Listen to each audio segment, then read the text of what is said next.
My YouTube channel the literature talks and I hope आप सब लोग ठीक होंगे। आज की इस वीडियो में हम लोग एक पोएम डिस्कस करने जा रहे हैं जो कि निज़िम इज़्ज़ाक़ाइल ने लिखी है और उस पोएम का नाम है एंटरप्राइज़। इस वीडियो में हम लोग थोड़ा एंटरप्राइज़ के बारे में पहले जानेंगे, इंट्रोडक्शन उसकी, और जो पोएट हैं उनके बारे में थोड़ा जानेंगे और इस पोएम की लाइन टू लाइन समरी समझेंगे। बिना किसी देरी के हम अपनी पोएम शुरू करते हैं। सो निसिम एज़ेकियल जो हैं, उनकी ये पोएम है, उनके द्वारा लिखी गई पोएम है जिसका नाम है एंटरप्राइज़, और ये उन पोएम्स में से एक है जो पोएम्स क्रिटिकल स्क्रूटिनिटी यानी कि किसी क्रिटिकल स्टडी के बारे में बात करती है।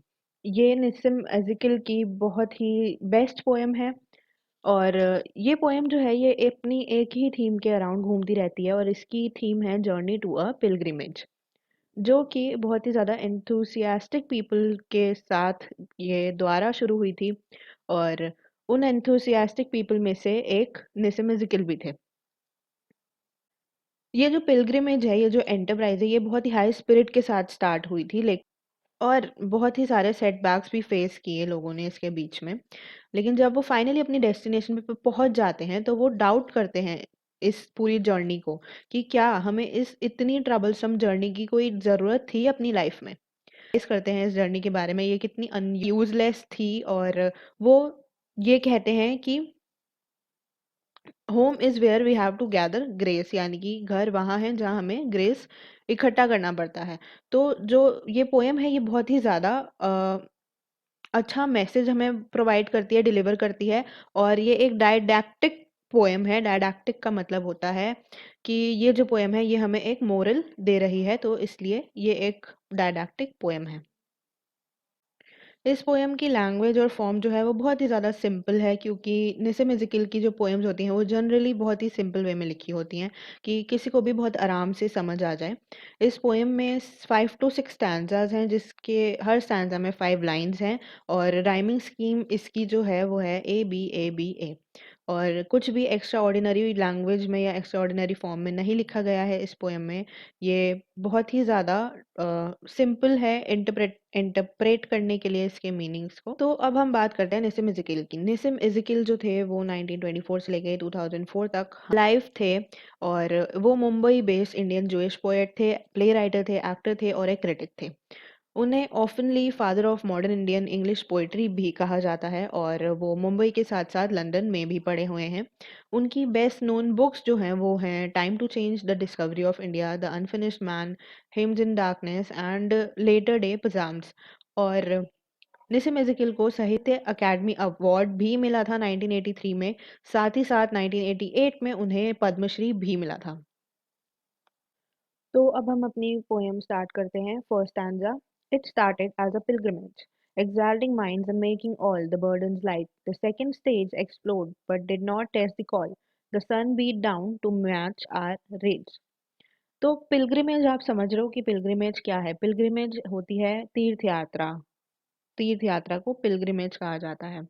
तो फर्स्ट स्टैंजा में पोएट हमें ये बता रहा है कि वो पिलग्रिमेज पर गया, और उसके साथ बहुत ही सारे और लोग भी गए, और ये जो लोग उसके साथ गए थे ये बहुत ही ज़्यादा एंथुसियास्टिक थे, बहुत एनर्जी थी इनमें पिलग्रिमेज पर जाने की। इसलिए इन्हें पिलग्रिमेज पर जो भी आगे ऑब्स्टेकल्स आने वाले थे, वो जो थे, वो इस एक्साइटमेंट में ख़त्म हो गए थे।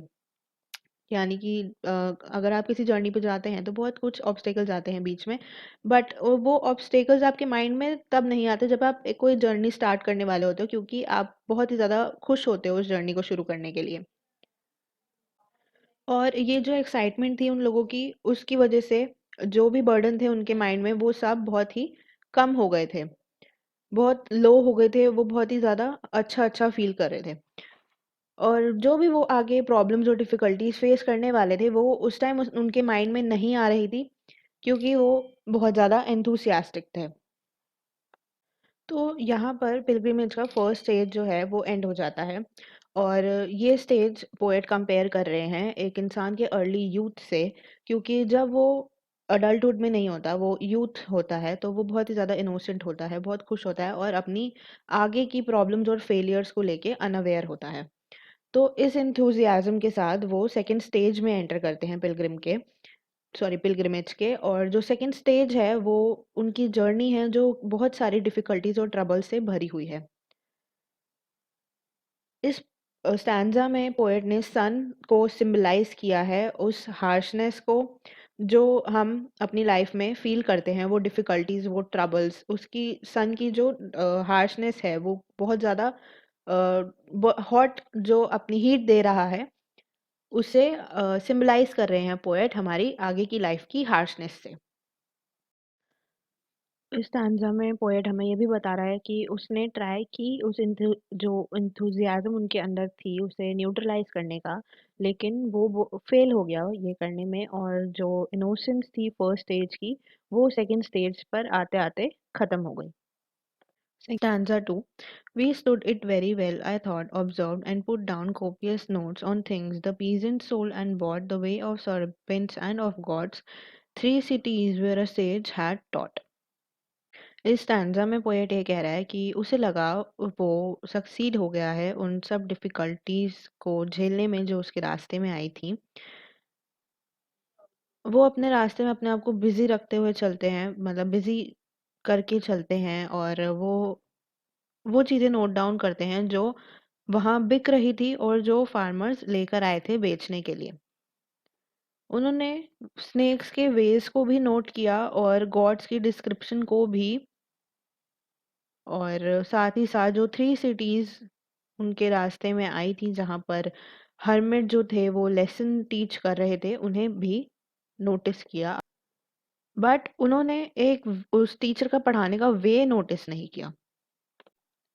इस स्टैन्ज़ा में पोएट बताना चाह रहा है कि पीपल जो थे वो डिस्ट्रैक्ट हो रहे थे अपने गोल से जब वो अपनी जर्नी पे थे पिलग्रिमेज की, उसी तरह जिस तरह वो अपनी लाइफ की जर्नी पे भी डिस्ट्रैक्ट हो जाते हैं कभी-कभार, और इस वजह से उनकी जो एनर्जी थी वो वेस्ट हो रही थी यूज़लेस थिंग्स में। Third stanza, but when the differences arose on how to cross a desert patch, we lost a friend whose stylish prose was quite the best of all our batch. A shadow falls on us and grows.